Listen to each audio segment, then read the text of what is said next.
السلام علیکم ورحمۃ اللہ وبرکاتہ۔ اعوذ باللہ من الشیطان الرجیم، بسم اللہ الرحمن الرحیم۔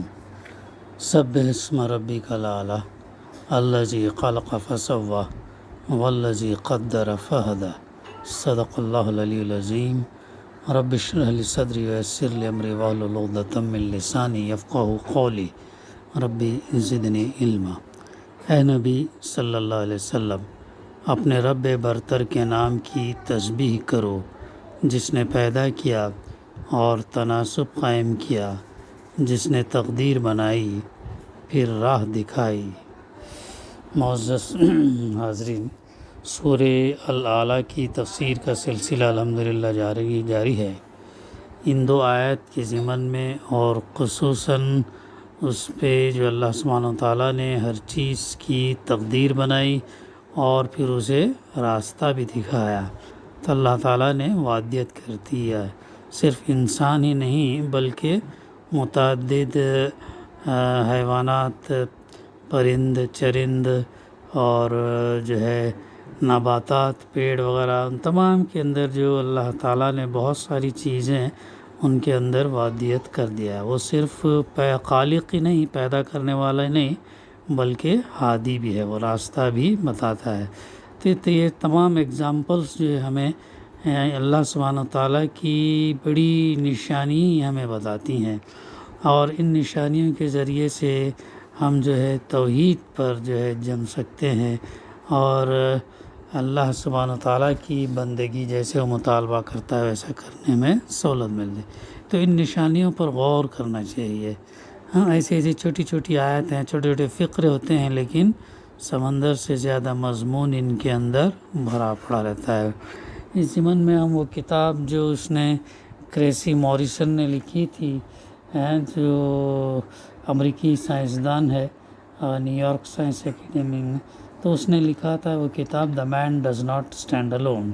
اس کے اقتباسات جو ہیں مفسر نے، سید قطب شہید نے اس آیت کی ضمن میں کوٹ کرے، کیسے کیسے مثالیں، کیسے کیسے جانور کی جو خصوصیات، پرندوں کی خصوصیات، نباتات کی خصوصیات، ابھی اور تھوڑا سا ہے باقی ہے، انشاءاللہ اس کو ہم کمپلیٹ کریں گے۔ اب آگے مثال انہوں نے جو دی ہے جھینگا مچھلی کی طرح، جو بہت سارے جانور پانی میں پائے جاتے ہیں، جب اس مچھلی کا ایک پنجہ غائب ہو جاتا ہے تو اسے معلوم ہو جاتا ہے کہ جسم کا ایک حصہ ضائع ہو گیا ہے، اور وہ خلیات یعنی سیل اور وراثتی خصوصیات کو دوبارہ سرگرم عمل ایکٹیو ہو جاتے ہیں کہ اس حصے کو دوبارہ پیدا کر لیتی ہیں۔ جب یہ کام مکمل ہو جاتا ہے تو خلیات کام کرنے سے رک جاتے ہیں، کیونکہ انہیں کسی طریقے سے معلوم ہو جاتا ہے کہ کام کے ختم ہونے کا وقت آ گیا۔ پانی کا کثیر پا جب دو ٹکڑے ہو جاتا ہے تو وہ ایک نصف سے اپنے آپ کو صحیح اور سالم کر لینے کی صلاحیت رکھتا ہے۔ کھانے کے کیڑے کا اگر تم سر کاٹ دو تو وہ بہت جلد دوسرا سر بنا لے گا۔ کیسا حیرت ناک جو ہے اللہ سبحانہ تعالیٰ نے ان کے اندر میکینزم رکھا۔ ایک تو پنجہ اپنا، اسی طریقے سے آکٹوپس میں بھی ہو سکتا ہے کہ اس کا یہ اگر یہ ہو جائے تو دوسرا جو ہے بن جاتا، اب یہاں تک کہ سر بھی اگر یہ ہو جائے تو دوسرا بن جائے۔ کیسی حیرت انگیز نشانی ہے اللہ سبحانہ تعالیٰ کی۔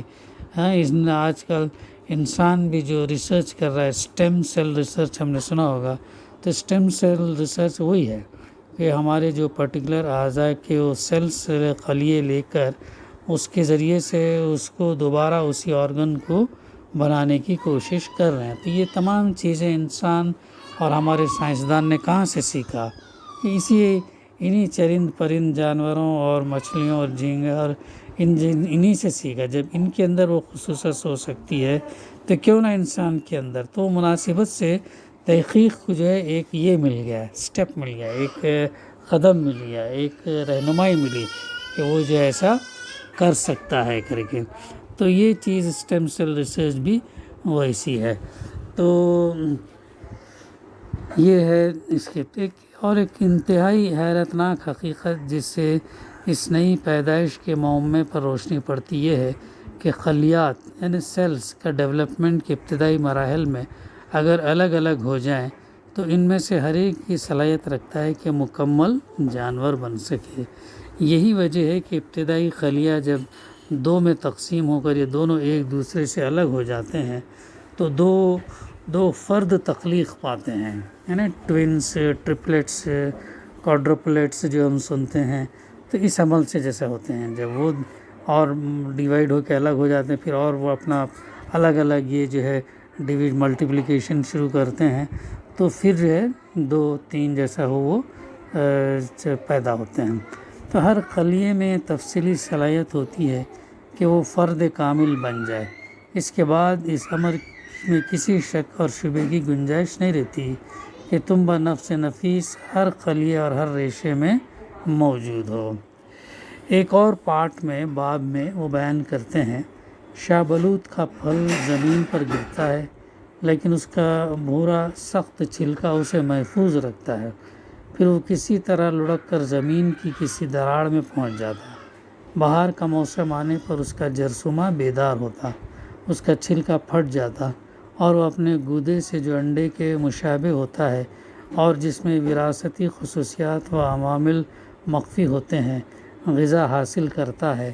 اس کے بعد اس کی جڑیں زمین کے اندر پیوست ہو جاتی ہیں، پھر اچانک تم ایک انکویا مننے سے نئے درخت کو تم دیکھو گے اور کچھ سالوں بعد وہ پودا درخت بن جائے گا۔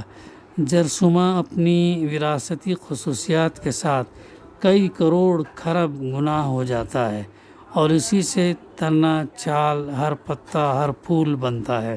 سب کچھ شاہ بلوط کے اس درخت کے مانند ہے جس سے یہ پھل پیدا ہوا تھا۔ سینکڑوں سال کے دوران میں شاہ بلوط کے بے شمار پھلوں میں سے ہر ایک نے ایٹموں کی ترتیب کو اسی طرح باقی رکھا جس کے نتیجے میں کروڑوں سال پہلے کا شاہ بلوط کا پہلا درخت وجود میں۔ ایسا حیرت انگیز نظام ہے کہ جو ایٹم کا یا اسٹرکچر ہے ویسے ہی اس سیل کا جو ہے یہ ہے ویسے ہی برقرار رکھا کھربوں کروڑوں سال سے۔ اب یہ کون یہ کر سکتا ہے؟ یہ آپ کیسے ہو سکتا؟ کیا اللہ سبحانہ و تعالیٰ کی حکمت اس میں ہمیں نظر نہیں آتی؟ تو یہ ہے وہ چیز جو ہمیں سمجھنی چاہیے کہ اللہ سبحانہ و تعالیٰ ہر چیز یہ وہ ہے جو ان تمام چیزوں کا پیدا کرنے والا، ان تمام چیزوں کی پرورش کرنے والا، ان تمام چیزوں کو راستہ بتانے والا، رزق دینے والا، یہ تمام چیزیں تو یہ وہ نشانیاں ہیں عزیز ساتھیوں کہ اس کے ذریعے سے جو ہے ہم اللہ کی معرفت، اللہ کو پہچان سکتے ہیں اور اپنے ایمان میں اضافہ کر سکتے ہیں۔ جب ایمان مضبوط ہوگا، ایمان مستحکم ہوگا، ایمان بڑھے گا تو پھر ہمارا اعمال بھی جو ہمارے بڑھیں گے۔ اگلا کتاب کے تیسرے باب میں وہ فرماتے ہیں ہر خلیہ یعنی سیل جسے کوئی زندہ مخلوق بننا ہے اسے لازماً گوشت کا جز بننا ہے یا اسے اپنی قربانی کر کے اس کھال کا جو بہت جلد بوسیدہ ہو جائے گی جز بننا ہے، یا اسے دانتوں کی جلا بننا ہے، یا آنکھ کا شفاف سیل یا ناک یا کان بننا ہے۔ پھر ہر خلیے کو وہی شکل اور وہی خاصیتیں اختیار کرنا ہے جو اس کے مفوض فرائض کی ادائیگی کے لیے ضروری ہے۔ ہمارے لیے جاننا دشوار ہے کہ ایک خلیہ کو داہنا ہاتھ بننا ہے اور دوسرے کو بایاں، اسی طرح ایک خلیہ کو داہنا کان بننا ہے اور دوسرے کو بایاں۔ لاکھوں سیلز کے بارے میں یہ خیال ہوتا ہے کہ وہ اس بات کی صلاحیت رکھتے ہیں کہ وہ صحیح شے صحیح وقت اور صحیح مقام پر کرے۔ یہ کون کر رہا ہے؟ یہ کیسے اپنے آپ ہو سکتا ہے؟ یہ ہے وہ سوال ہم پیدا کریں اور جو جواب یہی ہے کہ کوئی اور نہیں بلکہ وہ قادر مطلق ذات ہستی اللہ ہے، یہ تمام چیزوں کو جو ہے یہ کر رہا ہے۔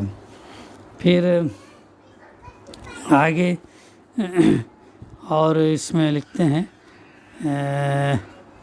چیونٹی کے بعض قسمیں چھوٹے چھوٹے دانے لاتی ہیں تاکہ موسم سرما میں دوسری چیونٹیوں کے لیے غذا بن سکے۔ چیونٹیاں ایک ایسا کمرہ تیار کرتی ہیں جس میں پسینے کا کام ہو سکے، جس میں پیسنے کا کام ہو سکے۔ اس کمرے میں کارکن چونٹیاں جن کے جبڑے بڑے ہوتے ہیں اور جو پیسنے کے کام ہی کے لیے بنائے گئے ہیں، چونٹیوں کی کالونی کے لیے کھانا تیار کرنے میں لگ جاتی ہیں۔ یہی ان کا کام ہے۔ جب خزاں کا موسم آتا ہے اور تمام دانے پس چکے ہوتے ہیں تو زیادہ لوگوں کے زیادہ بھلائی کے اصول پر غذا کی سپلائی محفوظ طریقے سے ہوتی ہے۔ پھر چونکہ نئی نسل میں بڑی تعداد میں ایسی چونٹیاں ہوتی ہیں جو پیسنے کا کام کر سکتی ہیں، تو چونٹیاں کے سپاہ آرمی پیسنے والی چونٹیوں کو مار ڈالتی ہیں۔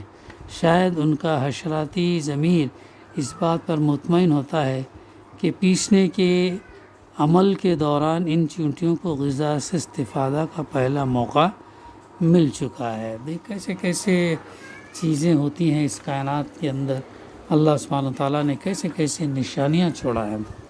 چونٹیوں کی بعض قسمیں اپنی جبلت یا اپنی فکر کے نتیجے میں، یعنی آپ ان میں سے جس توجہ کو پسند کریں،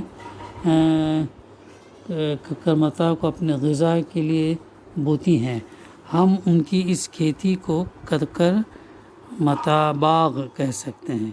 چونٹیاں کچھ کیڑوں کو، مثلاً تتلی بننے سے پہلے کی حالت کے کیڑوں اور روک جوں پودوں کے کیڑوں کو گرفتار کر لیتی ہیں۔ یہ کیڑے چونٹیوں کی گائیں بکریاں ہیں، وہ ان سے رسنے والی رطوبت کو، جو شہد کی طرح ہوتی ہے، اپنی غذا کے لیے حاصل کرتی ہیں۔ چونٹیاں انہیں پکڑتی اور غلام بنا کر رکھتی ہیں۔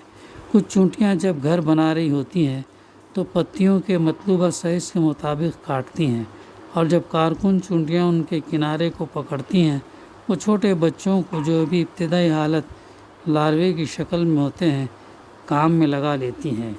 یہ بچے اس ارتقائی حالت میں تو ریشم بنانے کی صلاحیت رکھتے ہیں، ان سے وہ سینے کا کام لیتی ہیں۔ یہ بچے اپنے لیے ریشم کا کویا بنانے سے محروم رہتے ہیں، مگر اپنے گروہ کی خدمت کا فریضہ انجام دیتے ہیں۔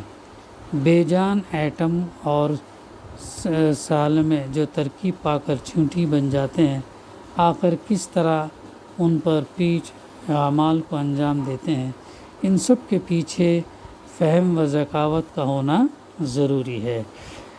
کریسی موریسن کی کتاب کے اقتباسات یہاں پر ختم ہوتے ہیں۔ آخری جملے میں مصنف نے انٹیلیجنس کا لفظ استعمال کیا ہے، جس کا مفہوم ہے عقل، فہم، بصیرت، ذکاوت۔ عربی مترجم نے اس کا ترجمہ اس طرح کیا ہے کہ بلا شبہ ایک خالق ہے جس نے ان سب امور کی طرف رہنمائی کی ہے۔ مفسر سید قطب شہید رحمۃ اللہ علیہ نے اسی ترجمے پر اس اقتباس کو ختم کیا ہے کہ یعنی یہ جو چیزیں ہیں، بلا شبہ ایک خالق ہے، یعنی وہ اللہ ہے جس نے ان سب امور کی طرف رہنمائی کی ہے۔ ہاں یقیناً ایک خالق ہے جس نے ان مخلوقات کو اور چھوٹی بڑی تمام مخلوقات کی رہنمائی ان امور کی طرف کی ہے۔ الذی خلق فسوی والذی قدر فہدی، جس نے پیدا کیا اور ٹھیک ٹھاک کیا، جس نے منصوبہ ٹھہرایا اور رہنمائی کی۔ تو مفسر نے اس سائنٹسٹ کتاب سے چند اقتباسات جو پیش کیے ہیں، یہ نمونے کے طور پر ہیں۔